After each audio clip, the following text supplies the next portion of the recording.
The Child Advocacy Center exists as a neutral space for police and child protection to use to interview children and youth when a forensic interview is required.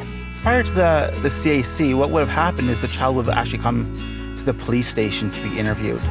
Coming to a police station for anybody is overwhelming and can be intimidating at times. And then when you walk back to the interview rooms, it's a little more intimidating when you see officers in uniforms, and sometimes suspects or accused parties are there as well. The follow-up after that interview, we would walk them to the door and maybe call them once a week afterwards to check in.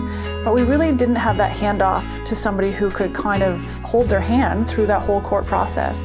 And I felt like that was a piece that was really missing, and this is what the Advocacy Center brings to us. It's a collaborative approach, a multidisciplinary approach, and it just provides that victim with the guidance and the care to get things done that they need to get done before that court date.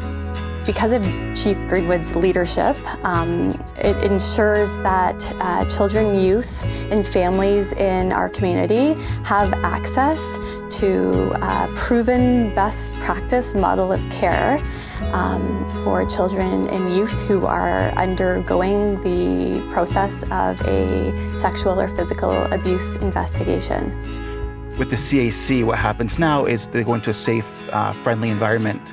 They talk to Tanya or any of those people that work there, and they're a friendly face. At the center, there's snacks for the kids if they come up right after school. There's a dog that they could pet and walk around, and the dog can open fridges and stuff, so they get a tour of that, and it's a much more relaxing and inviting atmosphere. Whereas before, we all seemed to work in silos. I mean, we were all still doing those jobs, but we weren't communicating to each other. And so there wasn't that wraparound approach for that child that was going through this horrible traumatic event, and we weren't speaking to each other. So there wasn't that flow or that comfort that the child now receives and their family. It's not just the child. The CAC also will reach out to the family and make sure they know how to support that child that's going through something. So that's a piece that was never there before, and that kind of teamwork to make sure that everybody is okay. As part of the CAC's multidisciplinary team, we work with police, child protection, victim services, our medical partners at the Regional Center of Suspected Abuse and Neglect, also Crowns and courts. So it's important that we work as part of a team. So all these team players, we need to be able to work together in order to best serve these families. I was a sex assault and child abuse investigator for 5 years. What I can say is that once the Child Advocacy Center got up and going, it changed the way we do all of our child interviews and all of our investigations. And without the center, we would not have the quality of work.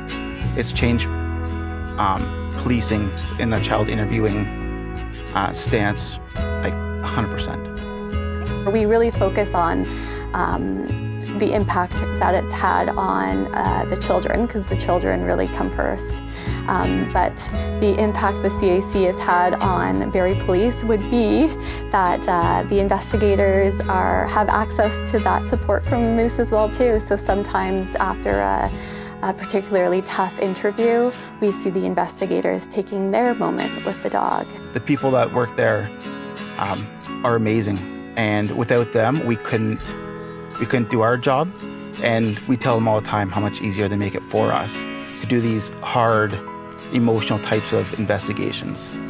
The impact that it has on children and youth and families in our community is huge.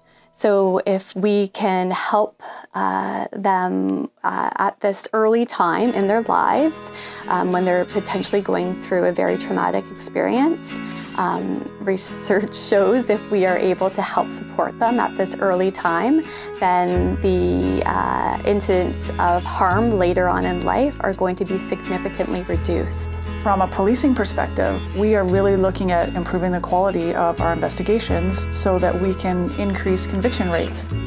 I think the most important thing about the CAC, we want children, youth, and families in our community to know that we are here.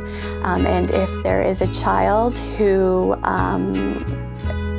is in danger or is at risk of being at harm, that the appropriate people are contacted, being child protection and police, but they know that there is a neutral space available to them and people who will support them along the way to hopefully make sure that they move on from this time in their life and that they're supported in the future.